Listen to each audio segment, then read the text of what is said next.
Hi everyone, Delhi bytes में आप सभी का फिर से स्वागत है। सोशल साइंस जो सीटेट के पेपर 2 में पूछा जाता है उसका हम देखने वाले हैं new topic critical thinking among learners. Learners में हम कैसे डेवलप कर सकते हैं क्रिटिकल थिंकिंग, हमारा थर्ड टॉपिक है सिलेबस का। पहले के ये दोनों टॉपिक कवर कर लिए गए हैं। इन दोनों टॉपिक के वीडियोस देखने के लिए आप चैनल की प्लेलिस्ट सीटेट सोशल साइंस में जा सकते हैं, जहां आपको सारे टॉपिक सीक्वेंस में मिल जाएंगे। तो चलिए स्टार्ट करते हैं मेन कंसेप्ट से, जिसमें हम सबसे पहले देखेंगे कि थिंकिंग क्या होती है। थिंकिंग एक मेंटल एक्टिविटी है, हमें पता है। मेंटल एक्टिविटी कहाँ की जाती है? कॉग्निटिव डोमेन में, यानी जो संज्ञानात्मक क्षेत्र है वहां पे मेंटल एक्टिविटी करी जाती है, जहाँ मेंटल एबिलिटी की जाती है किसी भी ऑब्जेक्ट के रिगार्डिंग, मतलब किसी भी चीज के बारे में जो सोचने विचारने का काम हम करते हैं वो मेंटल एक्टिविटी कहलाती है, उसे हम थिंकिंग कहते हैं। थिंकिंग एक ऐसा बिहेवियर है जो हिडन है, यानी हमारे मस्तिष्क में ये छुपा हुआ रहता है। हमें नहीं पता चलता कि हम क्या सोच रहे हैं, क्या सिंबलाइज कर रहे हैं, क्या इमेजेस हमारे दिमाग में बन रही है, क्या हमारे विचार है, क्या हम कंसेप्ट बना रहे हैं। ये सारा हमारे दिमाग में छिपा हुआ रहता है, इसे कहते हैं थिंकिंग। और आज हम जिसकी बात करने वाले हैं वो स्पेशल टाइप की थिंकिंग है, जिसे कहते हैं क्रिटिकल थिंकिंग। क्रिटिकल थिंकिंग होता क्या है? ये एक ऐसी एबिलिटी है जिसमें हम किसी भी सिचुएशन में, आइडिया में या ओपिनियन में जब हम रीजनिंग करने लगे, तर्क वितर्क करने लगे, लॉजिक लगाने लगे, तो वो कहलाती है critical thinking. Critical thinking is a process, ये एक ऐसा प्रोसेस है जिसमें हम किसी भी फैक्ट को या इवेंट को एनालाइज करते हैं, जज करते हैं। उसमें हम ये कोशिश करते हैं ये देखने की उसके पॉजिटिव फैक्टर्स क्या हैं, उसके नेगेटिव फैक्टर्स क्या हैं, उसके क्या रिजल्ट रहेगा, क्या कॉन्सिक्वेंस रहेगा, क्या उसका बेनिफिट है, क्या उसका नुकसान है। ये चीजें जब हम समझने की कोशिश करने लगते हैं किसी भी फैक्ट या इवेंट के बारे में, किसी भी सिचुएशन के बारे में, वो कहलाती है क्रिटिकल थिंकिंग। यहाँ बेसिकली हम एनालाइज करते हैं सिचुएशन को, इवेल्युएट करते हैं, उसका कोई कॉन्सिक्वेंस है उसका एक्सप्लेन करते हैं।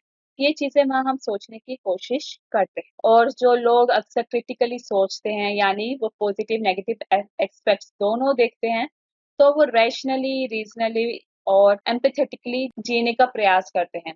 यानी जिस किसी भी सिचुएशन में वो रैशनली सोचेंगे, तर्क वितर्क करेंगे, रीजन फाइंड करेंगे, लॉजिक लगाएंगे, एम्पैथेटिकली उनकी स्किल्स डेवलप होंगी, तो वो इसका मतलब होगा कि वो क्रिटिकली थिंक कर रहे हैं, क्रिटिकली किसी भी सिचुएशन को सोच रहे हैं। इसका मतलब ये हुआ, अगर हम इसे शॉर्ट या क्रिस्प में आइडिया में देखें, इसका मतलब क्रिटिकली सोचने का मतलब होगा कि किसी भी इशू को, कोई भी इशू हो सकता है, कोई भी प्रॉब्लम हो सकती है, जब उसे हम परसीव करते हैं, उसे हम अंडरस्टैंड करने की कोशिश करते हैं, तो हम एक पॉसिबल इन्फरेंस, पॉसिबल आउटकम के साथ उसमें एक सॉल्यूशन ढूंढने की कोशिश करते हैं। जैसा आप यहाँ पिक्चर देख पा रहे हैं, क्रिटिकली थिंकिंग का यहाँ क्या मतलब कहा गया है?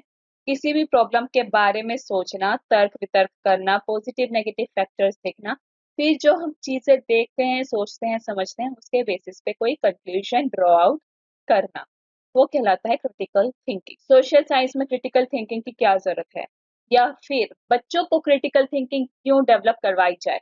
चाहे कोई सा भी सब्जेक्ट हो, क्रिटिकल थिंकिंग हर जगह यूज की जाती है और बेनिफिशियल भी होती है। तो क्या जरूरत है बच्चों को क्रिटिकल थिंकिंग डेवलप करने की? क्यों बच्चे क्रिटिकल बने? क्रिटिकल बनने का मतलब होगा कि जब बच्चा कोई चीज सोच रहा है, समझ रहा है, तो उसे ओपन एंडेड माइंड के साथ सोचेगा। ये नहीं कि जब वो किसी सिचुएशन में देखेगा, फंसेगा, तो वो उसे सिर्फ एक तर्क के साथ देखेगा।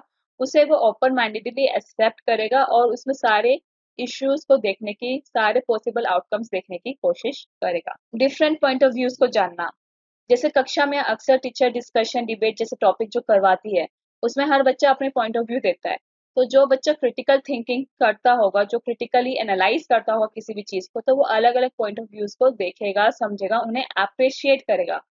और जो कंसेप्ट वो क्लास में पढ़ रहा होगा उसे वो अपनी रियल लाइफ से, डेली लाइफ से भी लिंक कर पाएगा। क्योंकि सोशल साइंस एक ऐसा सब्जेक्ट है जो बच्चों की लाइफ से, political, social, economical, geographical, environment, इतने सारे कंपोनेंट्स है जो उसकी लाइफ से रिलेटेड है, वो उन इश्यूज को अपनी लाइफ से रिलेट कर सकेगा। और बच्चे में एक ऐसी हैबिट डालनी है कि किसी भी कंसेप्ट को, आइडियाज को वो लॉजिकली कनेक्शन में डाल सके। जो आइडियाज वो देख रहा है, कोई भी हो सकता है, रीजनल, लीगल, एनवायरमेंटल फैक्टर, कोई भी आइडिया हो सकता है, कोई भी फैक्टर हो सकता है, उनके बारे में वो रैशनली सोचे, समझे, उनके बीच में लॉजिकल कनेक्शंस बनाए, इसलिए भी ज़रूरी है बच्चे क्रिटिकल थिंकिंग करना शुरू करें। और साथ ही साथ बच्चों में उनकी अपनी इंसाइट, उनके अपने विचार, उनके अपनी अंतर्दृष्टि डेवलप हो, बच्चे अपने आइडियाज खुद जनरेट करना सीखे, इसलिए क्रिटिकल थिंकिंग जरूरी है। और साथ ही साथ जो बच्चों को इन्फॉर्मेशन दी जाती है, क्योंकि सोशल साइंस की ऐसी क्लास है जहाँ बच्चे को इन्फॉर्मेशन दी जाती है, बच्चे उनको समझते हैं, एनालाइज करते हैं और उसके बेसिस पे कंक्लूजन ड्रॉ करते हैं। ये नहीं कि बच्चे को जो इन्फॉर्मेशन दी गई, जो बात बताई गई, बच्चे ने उसे एज इट इज एक्सेप्ट कर ली। बच्चे को जो इन्फॉर्मेशन दी जाएगी, जो उनको बात बताई जाएगी, बच्चा उसमें थिंकिंग डेवलप करेगा, उसमें वो सोच विचार करेगा, उसके वो पॉजिटिव नेगेटिव फैक्टर्स देखेगा, फिर वो कंक्लूजन ड्रॉ करेगा। इन सबको देखते हुए क्रिटिकल थिंकिंग डेवलप करवाना जरूरी हो जाता है। इसी के साथ कुछ पॉइंट्स और हैं, जैसे कि क्रिटिकल थिंकिंग में इन्वॉल्व किया जाता है किसी भी चीज को देखना, समझना ओपन माइंड के साथ, और उसको एग्जामिन करना और उसे अलग अलग एंगल से, अलग अलग तरीकों से, अलग अलग वेज में देखना, ताकि जो चीज, जो इश्यू बच्चे के सामने रखा गया है, जो आइडिया उसके सामने रखा है, वो उसे चारों तरफ से एनालाइज कर सके। क्रिटिकल थिंकिंग से बच्चों के कंसेप्ट, एप्लीकेशन और एक्सपेंशन ऑफ आइडिया होता है। मतलब जो बच्चे को एक चीज सिखा दी गई है, मान लीजिए बच्चे को हमने इसके एनवायरनमेंट के बारे में बता दिया, तो एनवायरनमेंट के बारे में बताना सिर्फ बताने तक सीमित नहीं रहेगा, बच्चे उस चीज को अप्लाई कर पाएंगे, उससे अपने आइडियाज को एक्सपेंड कर पाएंगे, जो उनकी नॉलेज बनी हुई थी उसमें और नए आइडियाज में इंक्लूड कर पाएंगे। It helps in understanding and evaluating the arguments and beliefs of others.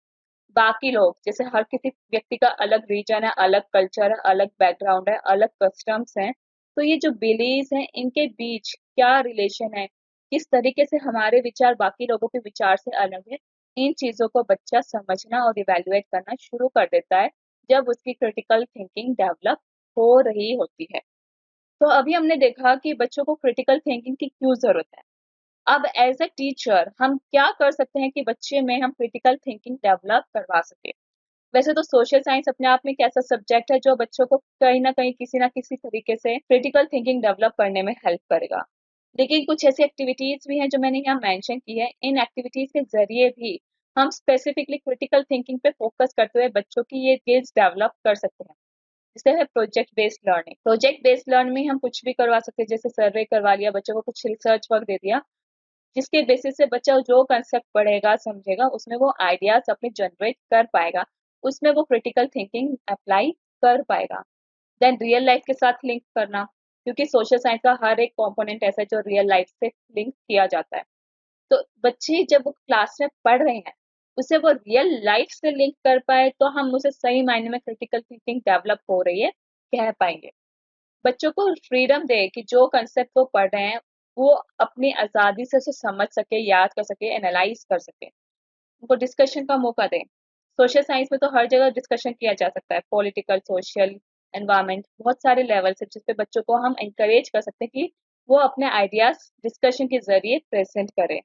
और जो बच्चा आइडिया देता है, उन्हें गाइड करे कि किस तरीके से वो उसे एनालाइज कर सकता है और किस तरीके से वो बाकी बच्चों के आइडियाज को एनालाइज कर सकता है, उन्हें समझ सकता है। बच्चों से ओपन एंडेड क्वेश्चन पूछे जाएं, ताकि बच्चों के आइडियाज जो बन रहे हैं वो उनको अच्छे से प्रस्तुत कर सकें। गेम्स, पजल्स, क्विज, कुछ ऐसी एक्टिविटीज है जिससे हम बच्चों को क्रिटिकल थिंकिंग डेवलप करने के लिए प्रमोट कर सकते हैं। उनको एंटिसिपेट करने दीजिए, मतलब कि आने वाले फ्यूचर में क्या हो सकता है, जिस इशू पे वो डिस्कस कर रहे हैं, उससे उनको आइडिया लगाने दीजिए। उन्हें देखने दीजिए कि जो आज वो पढ़ रहे हैं, उसका इम्पैक्ट फ्यूचर में क्या पड़ेगा। फॉर एग्जाम्पल पोल्यूशन, ज्योग्राफी में जब हम पोल्यूशन का पढ़ाते हैं, आज वो बच्चा पढ़ रहा है, पोल्यूशन आज भी है, लेकिन आने वाले टाइम में उसका क्या इम्पैक्ट पड़ेगा, उसे बच्चे को एनालाइज करने दीजिए। देन क्रिएटिविटी डेवलप करना और ब्रेनस्टॉर्मिंग करवाना, ये दो ऐसी एक्टिविटीज है जिससे बच्चे की क्रिटिकल थिंकिंग के साथ साथ क्रिएटिव थिंकिंग, एनालिटिकल थिंकिंग भी डेवलप होती है। तो ये कुछ आइडियाज हैं जो मैंने यहाँ मेंशन किए हैं, जिनके जरिए हम बच्चों की क्रिटिकल थिंकिंग डेवलप कर सकते हैं।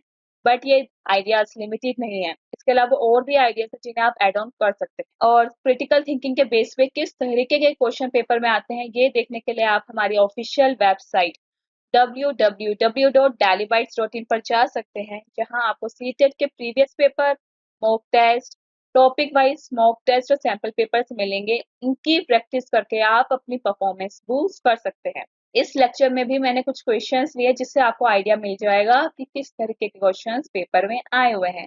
जैसे कि क्वेश्चन नंबर वन में कहा गया है कि हाईएस्ट लेवल ऑफ क्वालिटी, जिसमें हम फेयर माइंडेड होकर किसी भी चीज पे टॉपिक पे हम रीजन आउट करते हैं, कौन सी थिंकिंग होती है? Critical thinking. अभी हम इस बारे में पढ़ चुके हैं।